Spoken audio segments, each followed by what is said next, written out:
Hello and welcome. This is Patty Azzarello, and I am pleased to be here to talk to you about this topic today of strategically thinking about your career. Every once in a while, it really is so important to just step back and think about what you're doing and think about your career from a holistic standpoint. And I'll tell you, as I've been preparing for this webinar, it's caused me to step back and reevaluate and assess and think about some of the things that I'm doing right now. So it was a good reminder, even for me. But what I'd like to do is share with you some of the insights I've learned along the way during my own career and things I've shared with clients and others who I have mentored and coached, the things that make a real difference in how you view yourself and your work and your career and your life. But before I jump in, let me just take a minute to introduce myself for those of you who might be new here. I saw lots of new people registering for this webinar, so thank you and welcome. Again, I'm Patty Azzarello, and I have had a long career in technology, and I started at the bottom, like everybody else starts at the bottom, in thankless entry-level roles, initially in engineering and in marketing, and ultimately I built my way up in my career to be a Silicon Valley CEO. And so I've experienced a lot of things along the way that I am really happy to share with you in these webinars. Today and for the past 10 years, I have my own company, Azzarello Group, and I advise companies and executives on strategy and on leadership. But one of the things that you might not know about me is that I really have a passion for helping others in their own careers.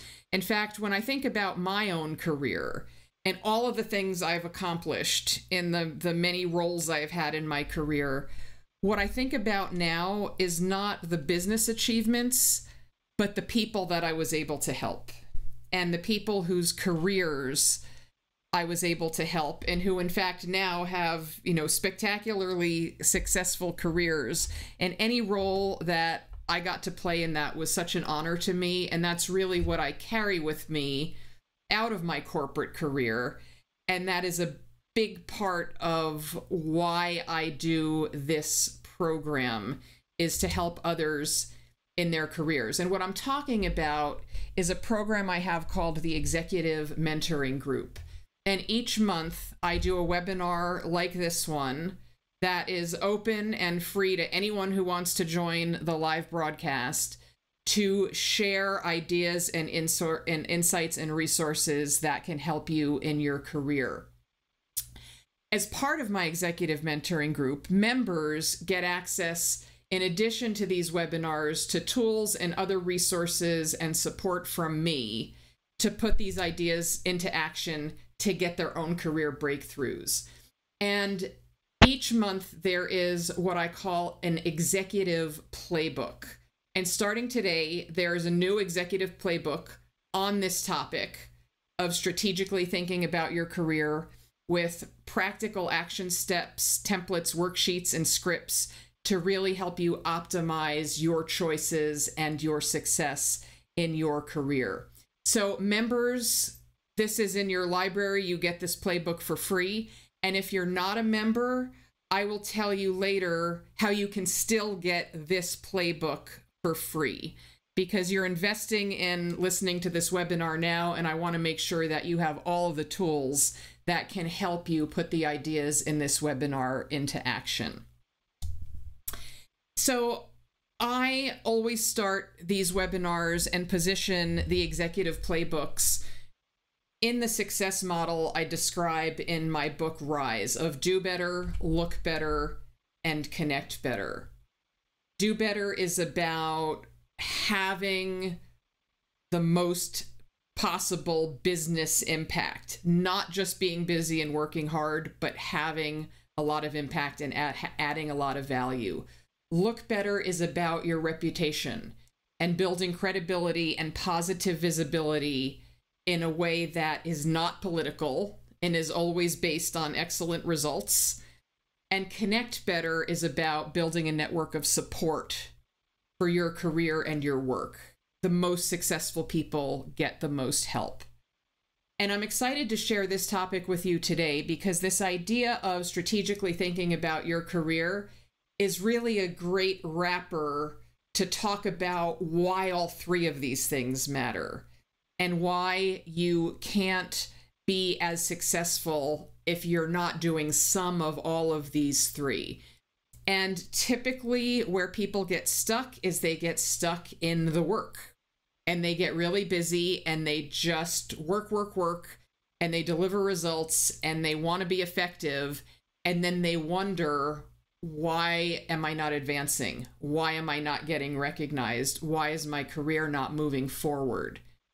And the answer is usually that the balance is off between do better, look better, and connect better.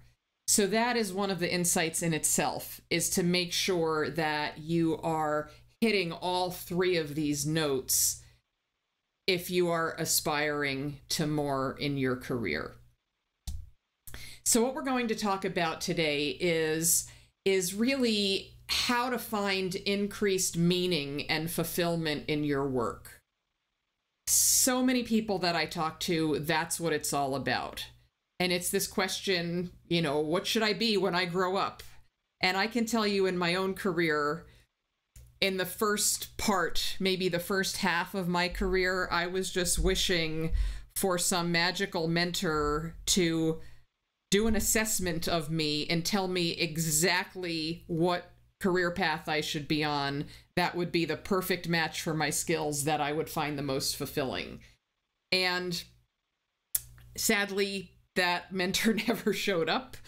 But the good news is I've figured out some things along the years that can really give you some tools to figure that out for yourself. And so we're going to talk about your career and life goals and how you can assess your work, your career, and the experience that you need. We're going to talk about how to optimize your choices and make trade-offs. And we're going to talk about how you can drive your own opportunities for development and position yourself for advancement. But where I'd like to start is just, take a deep breath and just think about the fundamental questions. Who are you? Where are you going? And why are you going there?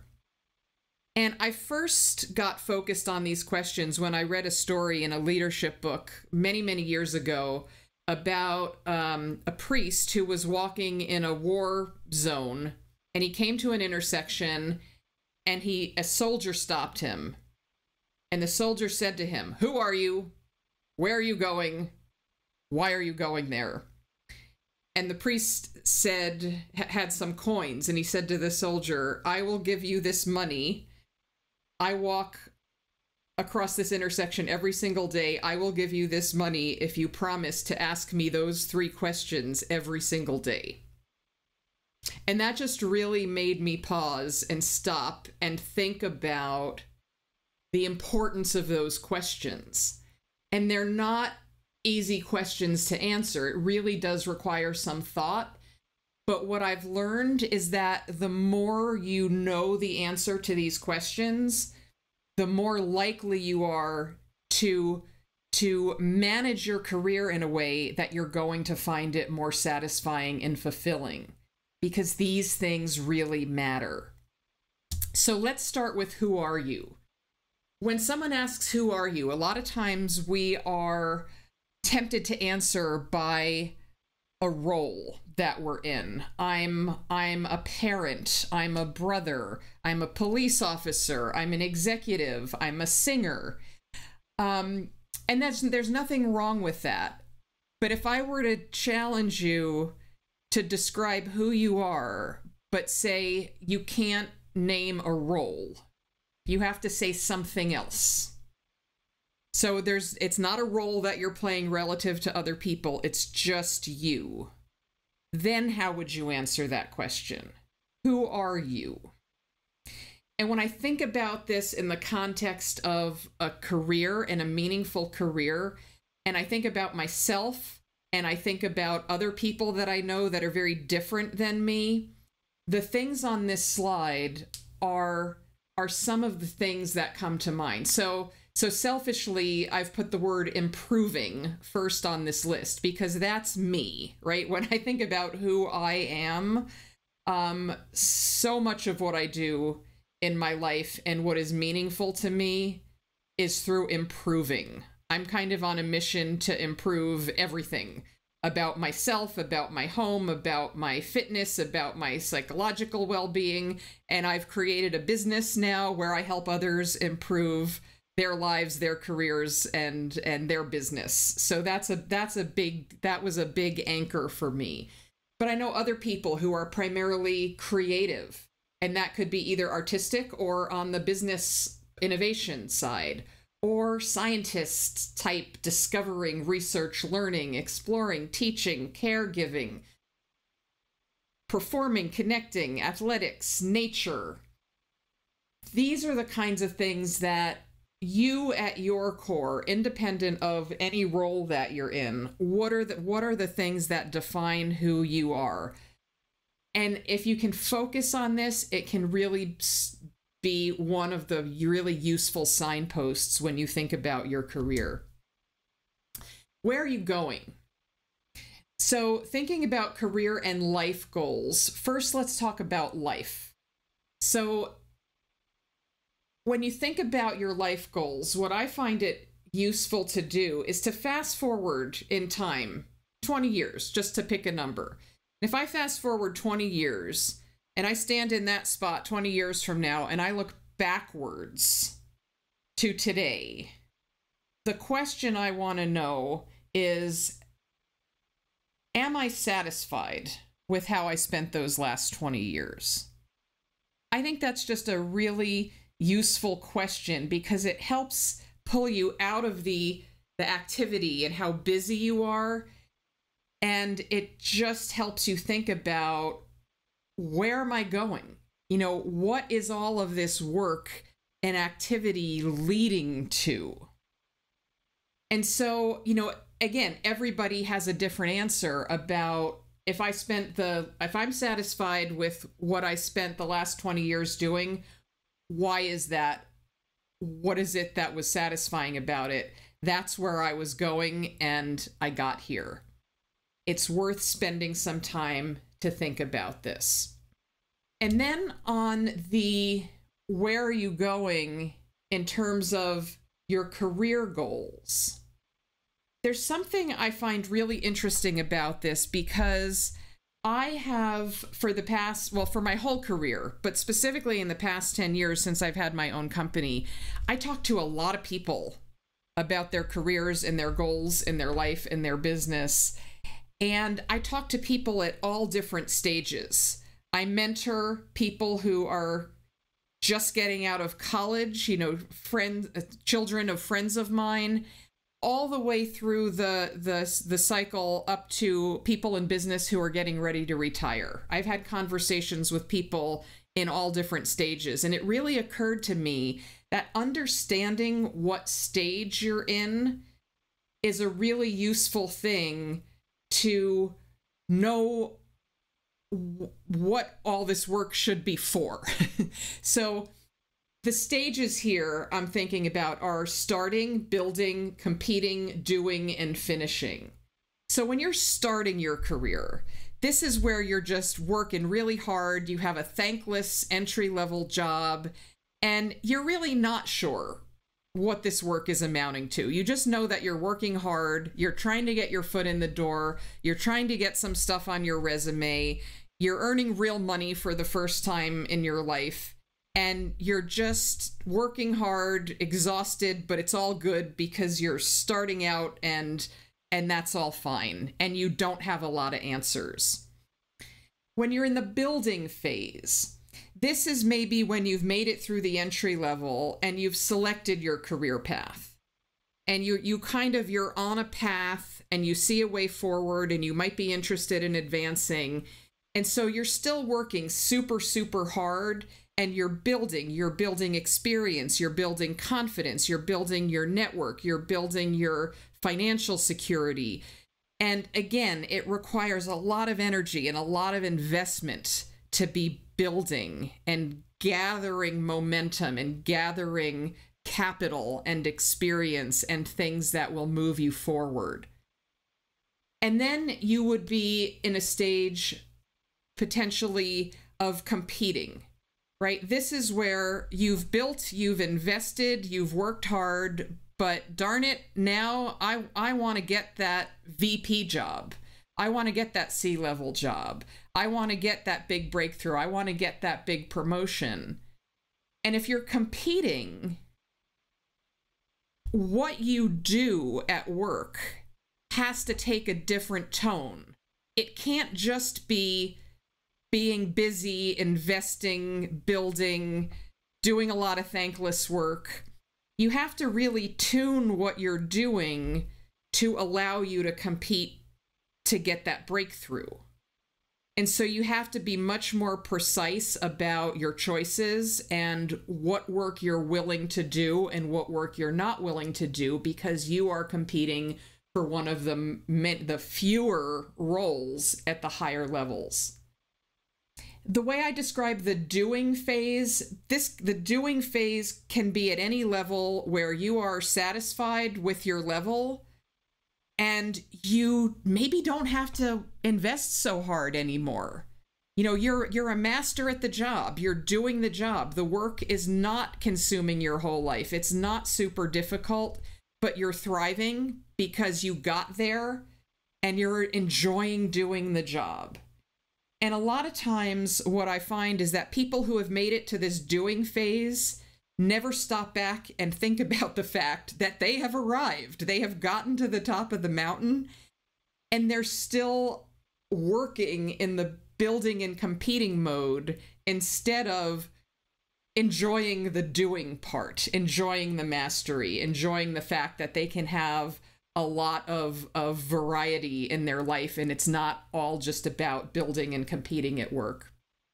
And then finally, finishing is where you're in your last job that you want to be in the career path that you've been on, and you want to finish in a really strong, positive way.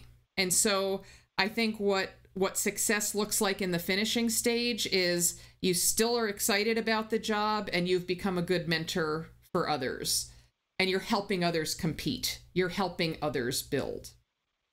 So think about your desired outcome. You know, what is that ultimate job that you want? Or is that not your desired outcome? Maybe your desired outcome is simply to do interesting, meaningful work along the way. Or maybe you just need to pay the bills and you actually don't care that much about what career path that you're on. And if you can understand which one of these things you're trying to achieve, then you can map your work in it in a way that it feels a lot better, because what you're doing makes sense for the purpose that you're doing it for, depending on where you're going. And there's an exercise in the Executive Playbook that helps you sort through this and think about how it is you want to answer these questions in a way that is fitting into your own career. And then the third question, why are you going there, right? Who are you? Where are you going? And why are you going there? And I think this question is a really wonderful place to just step back and ask, what does your job need to give to you? Right? We spend a lot of time thinking about what we need to give to our job, what we need to invest, what we need to deliver, what we've committed to. We spend an awful lot of time thinking about that. But it's also really important to step back and say, what does my job need to give me?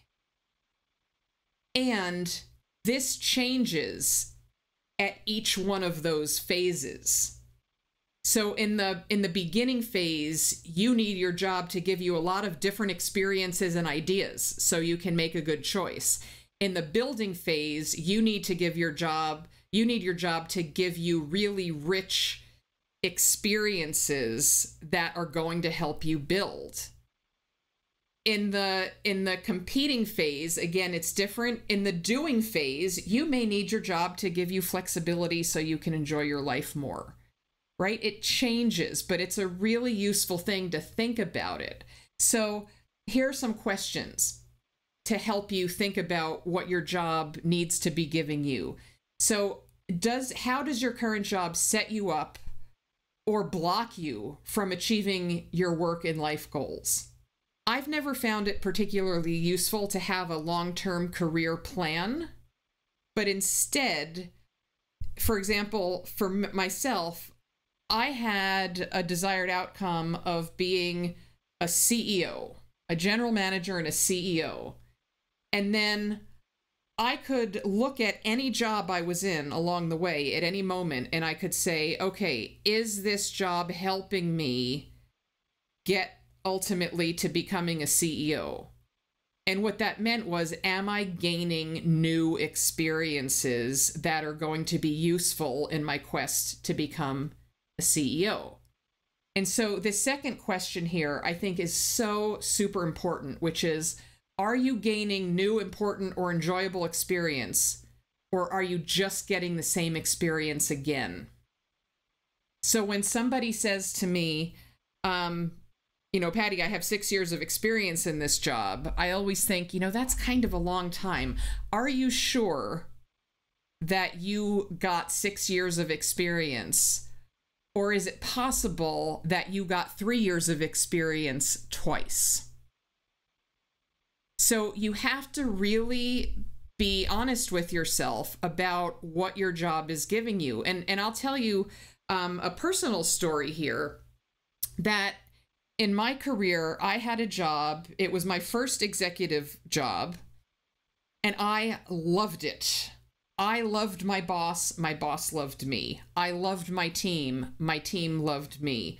My team got on this development process that was so solid and so predictable that we could do anything. We could deliver anything. You just gave it to us and we could put out a schedule and deliver it like clockwork. And we were all so proud of that. And I was so happy to go to work every day. And after I was in the doing phase of that job, where it was really working, I woke up one morning and I just thought, damn, I've got to go, right? This is no longer giving me new experience that I need on my quest to become a CEO. I'm not learning any new things here. I'm just getting the same experience over and over again.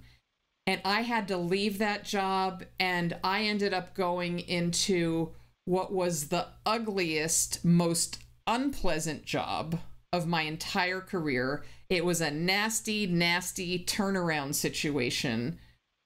But in that job, it was a global job. I got all kinds of new experiences in terms of running sales and marketing at a global level that I never had before.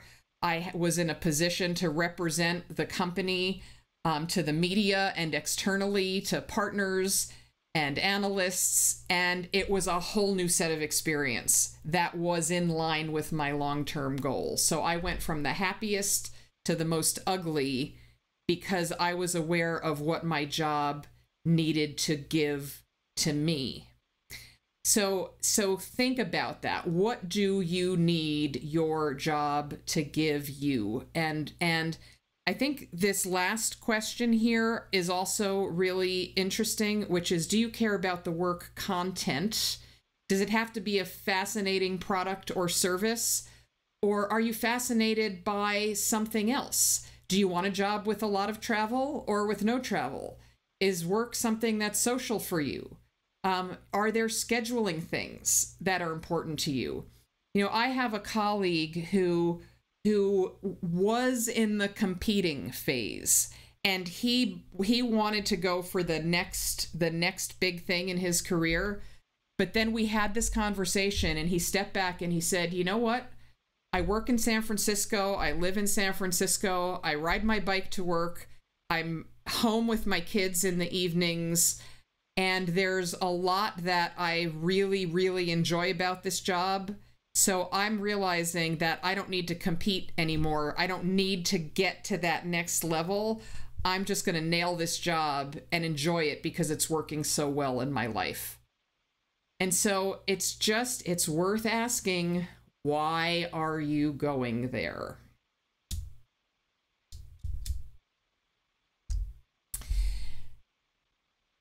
So one of the things, there's some exercises in the playbook on, are also this idea of optimizing your choices. And this is kind of to separate that idea of things that you hope for versus things that you actually make happen. And there's a worksheet in the playbook that just helps you think through this. You know, what are the things that are making you miserable? Just write it down. Just face it head on. Is it your boss, your commute, travel schedule, the type of work, the workload, lack of recognition, boredom, whatever it is? Just write it down, face it head on, and then what can you choose differently? And so many times when I'm working with people on this, just taking the time to ask this question and then think about what different choices can you make makes an enormous difference.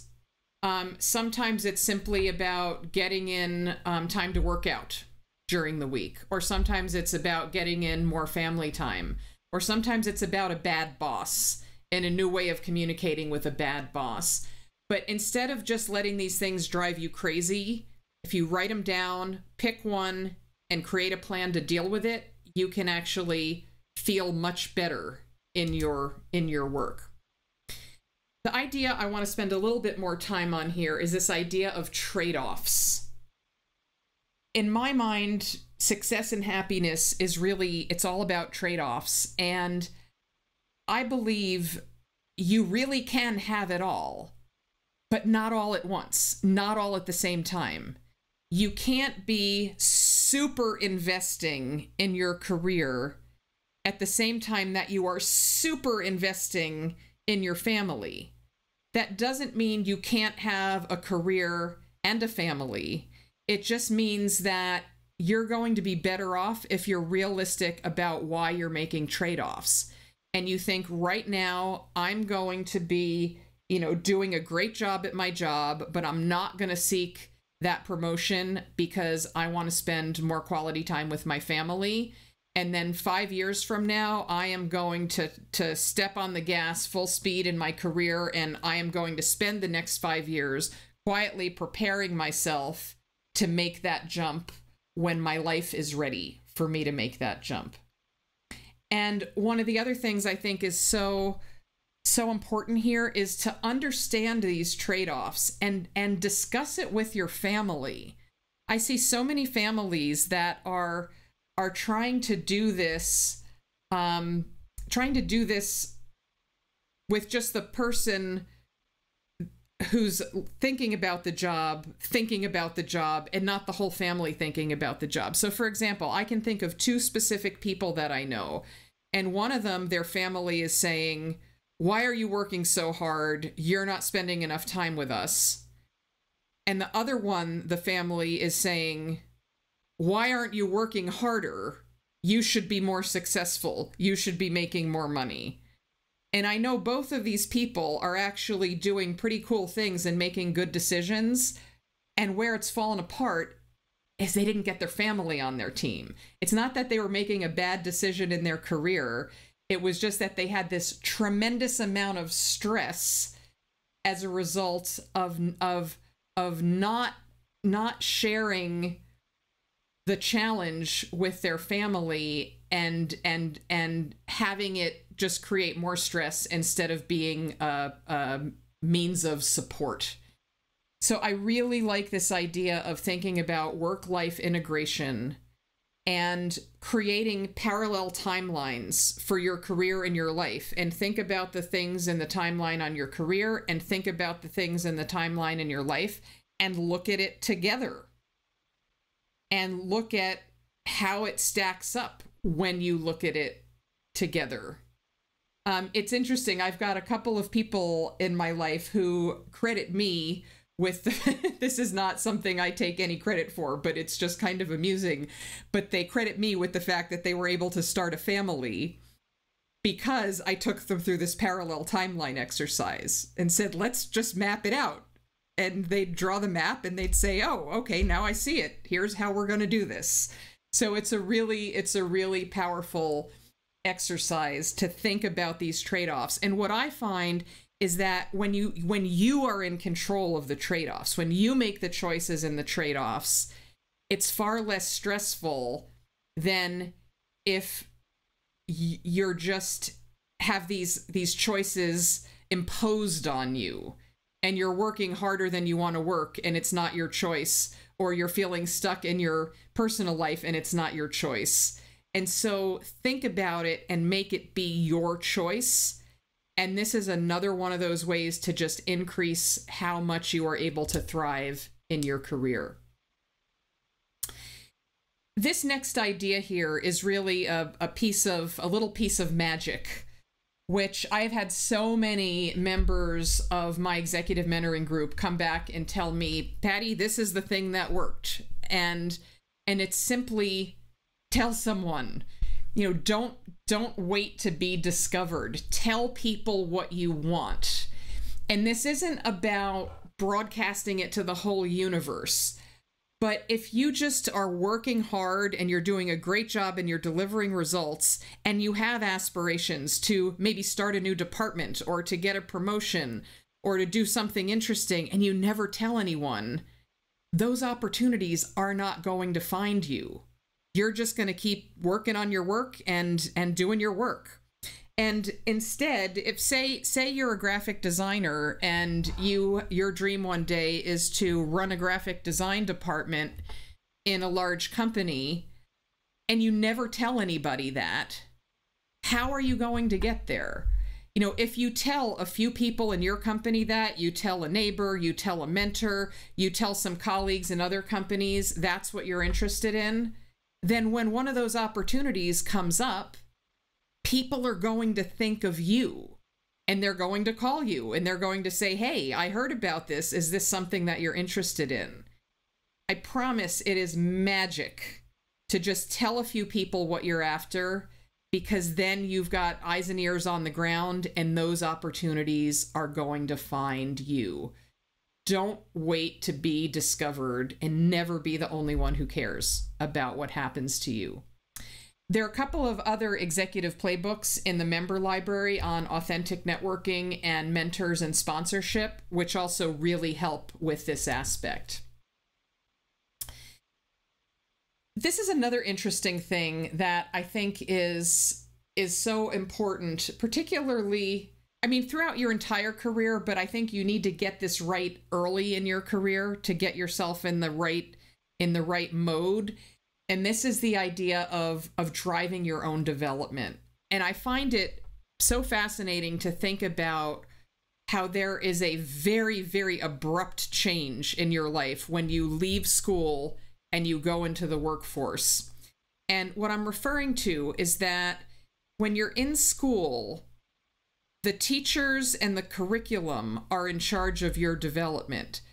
So you start with finger painting and learning numbers and letters.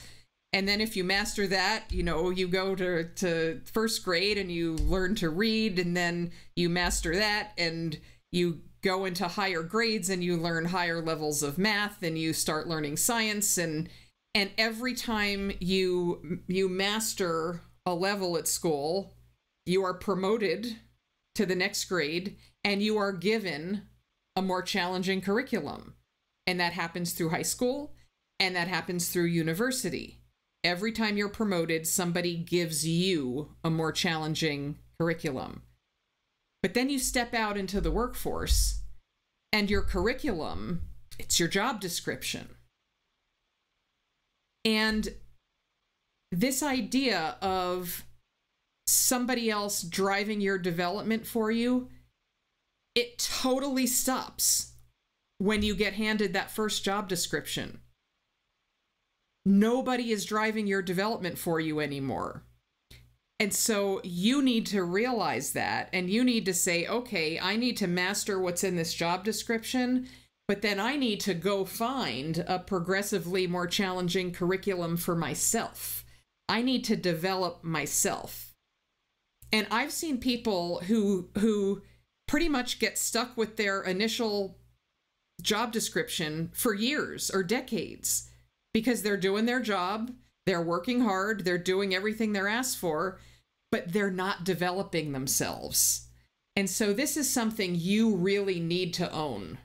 You absolutely need to own this, and you need to be making sure that you are finding bigger challenges for yourself. There's another idea here called the experience paradox, which is related to this. And this is, when people tell me, and it's happened to me as well in my own career, where I would go for a promotion and people would tell me, Patty, you don't have enough experience. You don't get this job. You don't win. You don't have enough experience. And so what I discovered, and why I called it the experience paradox, is that you can't get the job without the experience, but you can get the experience without the job. And so this is one of those ways that you continue to move your own development forward, is that you figure it out. You seek out what experience that you need and find opportunities to go do those things. And that's how you move yourself forward and you move your career forward. That's what you're doing when you're building and you're competing, is you are finding those experiences and you are jumping on them so that by the time you interview, you don't have the title on your resume, but boy, you've got a lot of experience and no one can tell you you have no experience. Or if they look at your resume and they don't see the title, you can say, well, you're right, I don't have the title, but let me tell you, I do have the experience. I've done this and this and this and this. That's how you drive your development and move your development and your career forward. So the last thing I want to mention, I don't have time to talk about it here in this webinar, but there is more on this in the playbook, is evaluating and tuning your performance, both your performance in terms of what you're doing and also how you're perceived. So make sure that you have clear goals set for your performance and you have goals set for improvement, and you have that conversation with your boss so you're on the same page and there's no surprises. And then it's also important to learn how you are perceived. This is what your brand is. You have a personal brand, whether you know it or not. It's what other people say it is. It's how you are perceived. So understand that and think about how you want to show up and how you want to be perceived. And again, here, no surprises.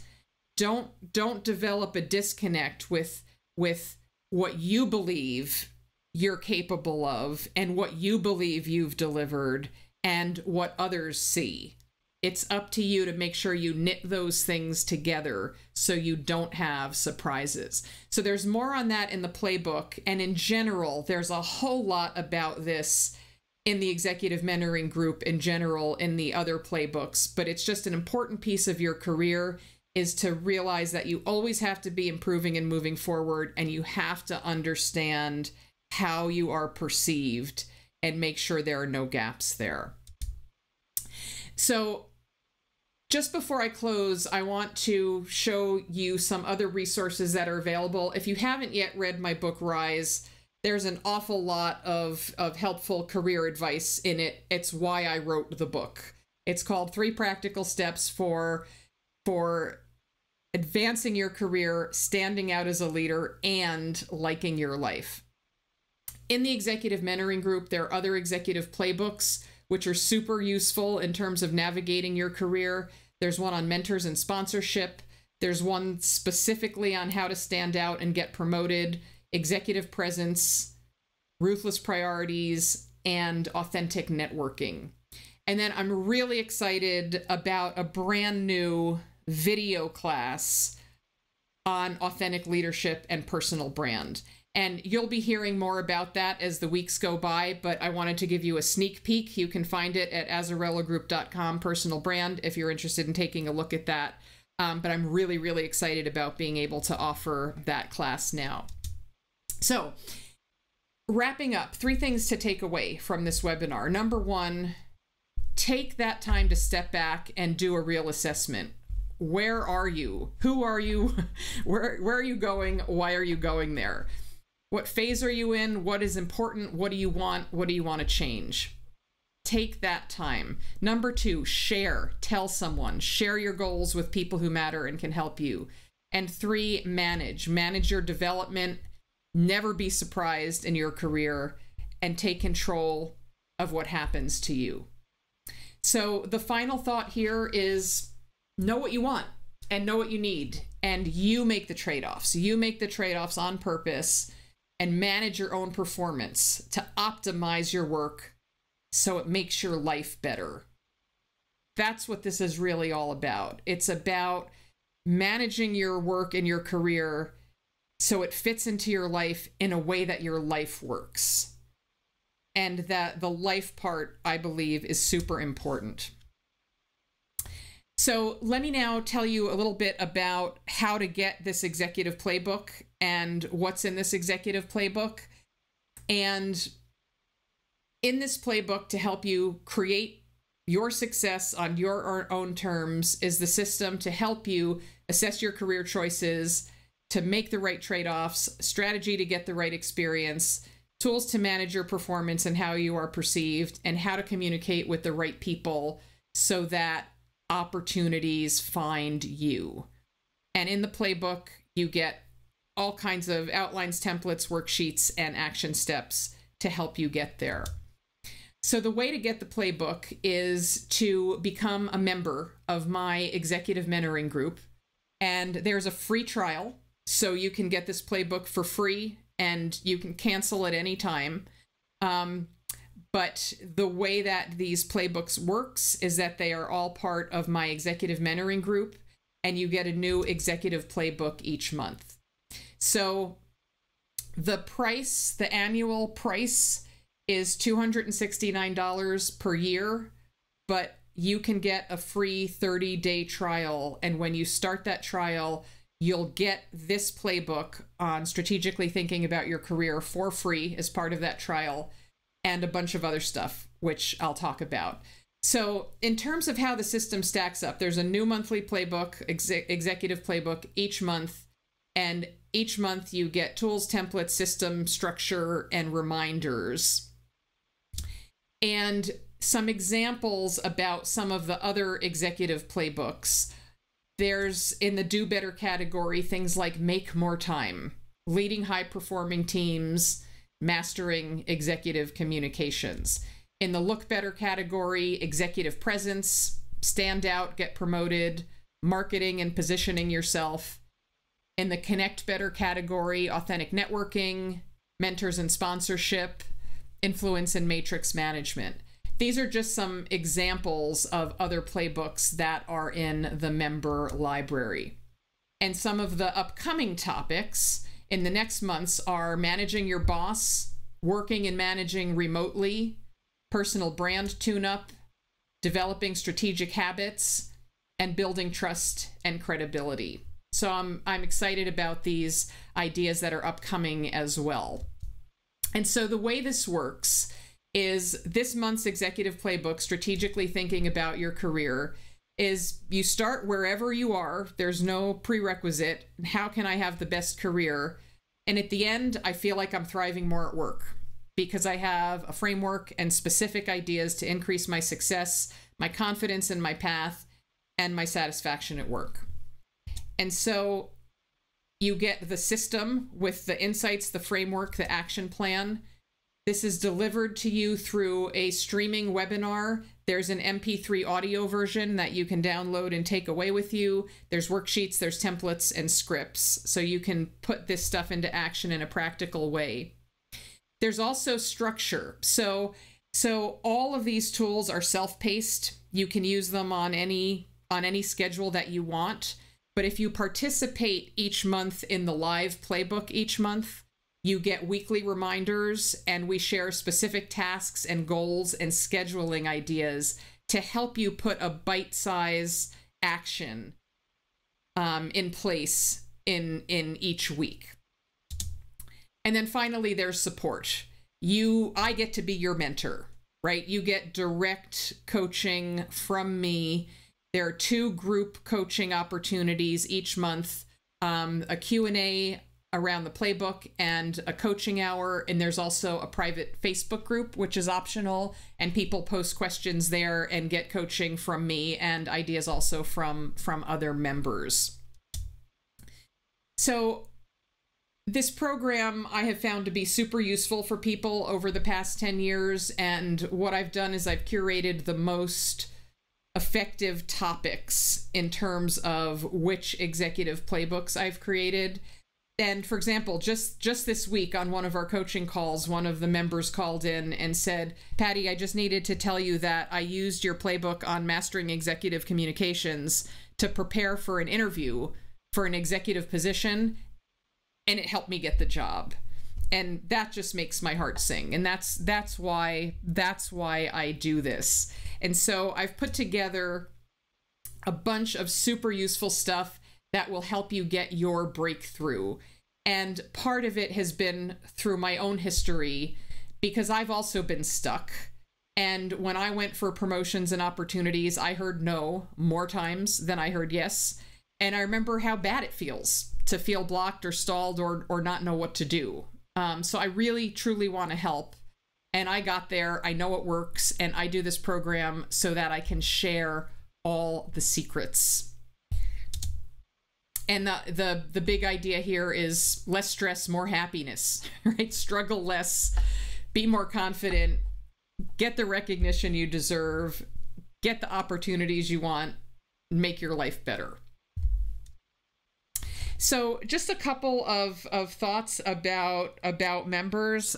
It's interesting, Ben was, when I met him, an already super successful marketing executive. And what he told me about this program is it really helped him maintain his sanity, because he was really working himself to death, and he was able to reframe his workload in a way that satisfied the key stakeholders, and he was able to step up without killing himself. And in fact, more recently, he's gone through this process we talked about today, and he's made an even bigger change in his career because he's realized he wanted to focus more on helping others. And so he's shifted into more of a coaching role now, and he's super happy with it. And so I'm always honored to be able to help people move forward without sacrificing their soul or losing their sanity. And from Steve, changes the way you think about your career forever after and creates a permanent improvement. And, you know, I was thinking about this because this program has a lot of stuff in it. Like, it has seriously a lot of stuff in it. And sometimes that can seem a little bit overwhelming. But the reason I do that is so that you have a reference library. It's not that you do every single playbook every moment and it's making you busier all the time. It's that when you encounter an obstacle in your career, you can take one of those playbooks off the shelf and you can use it when you need it. And one of the things that's really been on my mind lately is that moments can make or break your career. What happens in a single presentation, in a single meeting, in a single conversation truly can make or break your career. And one of the reasons I love delivering this program is because I can help people with those moments. And if they call into the coaching hour and I help them have a conversation with their boss the right way, or I help them get out of an impossible situation in terms of an unreasonable workload, or I help them deal with a challenging peer, or I give them an insight or an answer that helps them in an executive presentation. It just takes that one moment.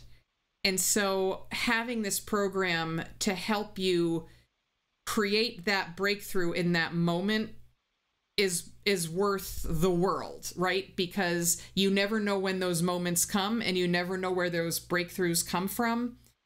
But when you can get some support to help you over that hump, that could be your moment. And that's the reason I do this, and why I'm so excited about being to offer it. And I kind of got ahead of myself a little bit in terms of, is this program generic? No, it's because you also get the coaching from me. It's because you get the help through those moments in the coaching opportunities. So I've mentioned Carrie before, and I'm so excited about her story, and her story was in the Look Better category, and she got 2 pay raises and 2 promotions because she figured out how to share the value of what she was doing and tell the people who mattered. And it was a very fast acceleration after she got that insight from the program. So again, what's included here, you get the 12 executive playbooks, the tools, templates, the structure, and the group coaching. And when I was looking at other programs that I've researched that provide this level of content and coaching, they're actually quite a bit of money, hundreds of dollars a month. And I just decided that I wanted to make this more accessible. So I'm offering it at $269 for a whole year.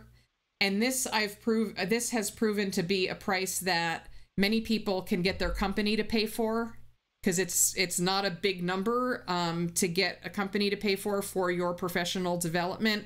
And if your company won't pay for it, it's not an impossible number for individuals to pay for.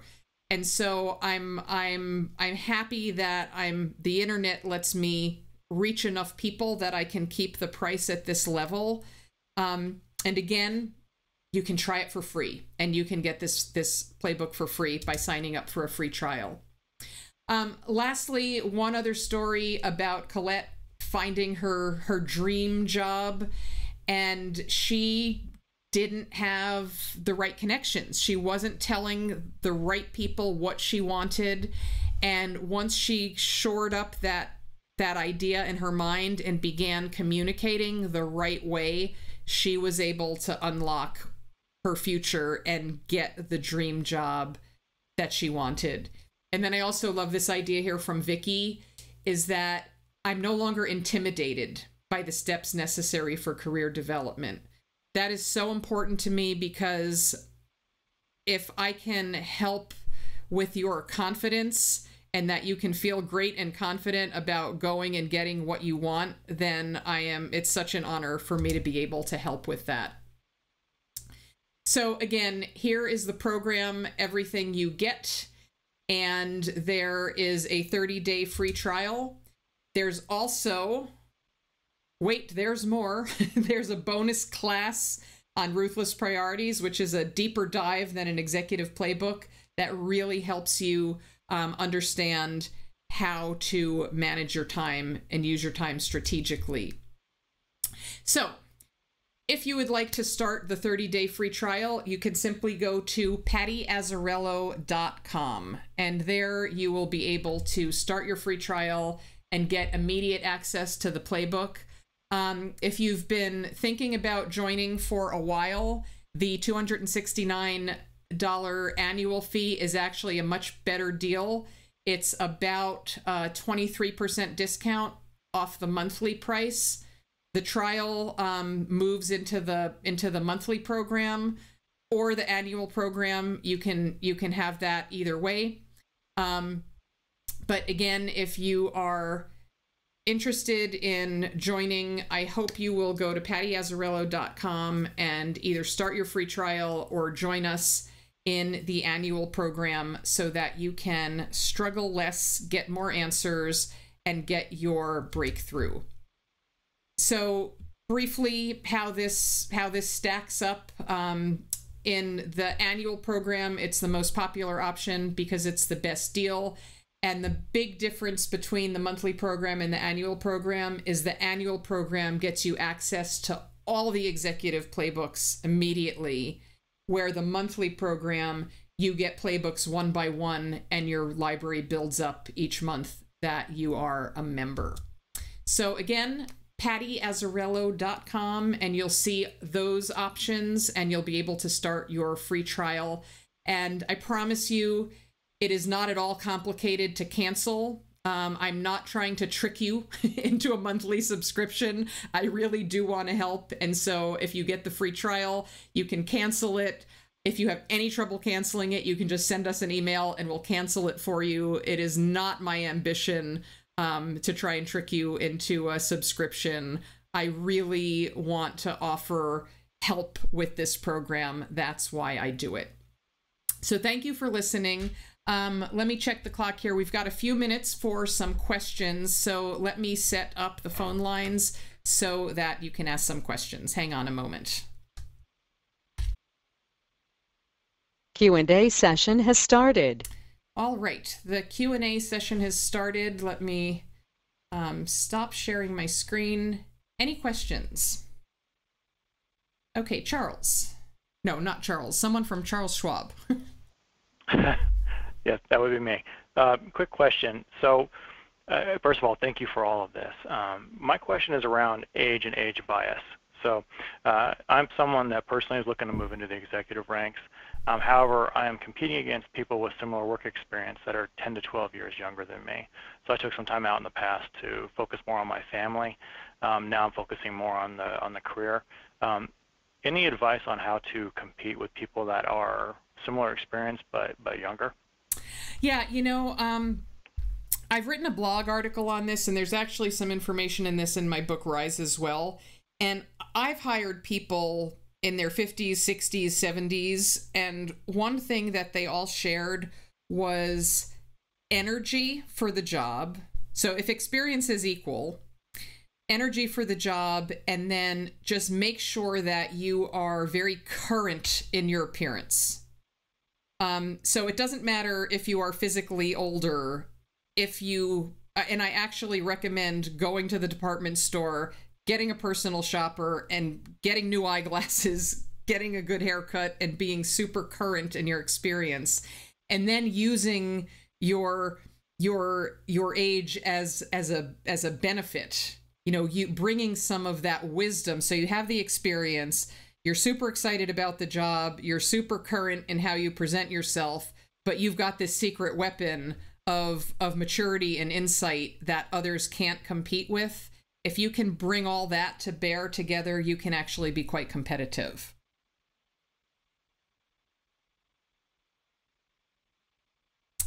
All right. Another question from Geeta. Okay. Hi, Patty. I'm a big fan of your program, and I've been dialing in, and I hope to join your program soon. What you shared today really resonated with me, and those 3 questions about, you know, who you are, where you're going, so really being clear about your own assessment. Yeah. Do you have any advice about not settling for less? Sometimes we tend to underestimate ourselves. So how do you know you're really making the right choice? I know it's all personal, but is there any advice there? Yeah, there's a quote I like, actually from a cartoonist who writes the Gaping Void cartoon, that says, "The world will always conspire to make you feel less than you are. So realize that, decide what to do about it, and then act." And I think just keeping up that awareness that there are always reasons why other people are going to make you feel like you're less, and none of them are ever as harsh as we are on ourselves. So part of it is to simply decide, you know what, I'm going to turn off that inner critic voice. I'm going to, if I'm not going to turn it off, I'm going to reduce its volume.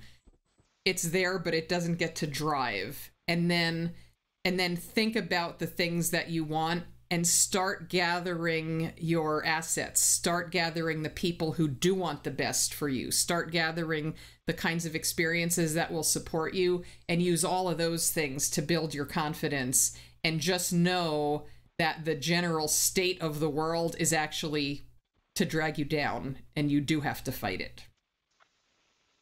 Thank you. Thank you very much. You're welcome. All right, another question here from Aerojet.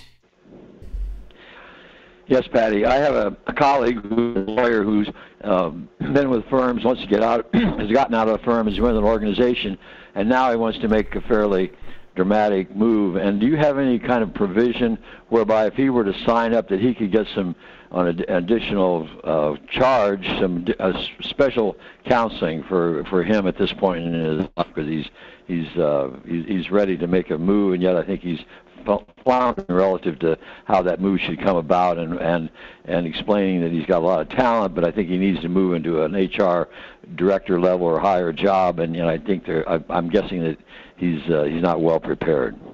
Yeah, if you go to the website, if you go to pattyazzarello.com and you look at the different options to join, one of them includes private coaching with me.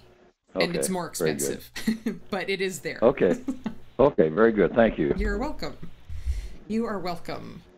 All right, there's still quite a few people on the phone. I know we've reached the top of the hour, but I was so excited about this topic. I talked for a long time today, so I am happy to take additional questions if there's anybody that has a question that didn't get answered.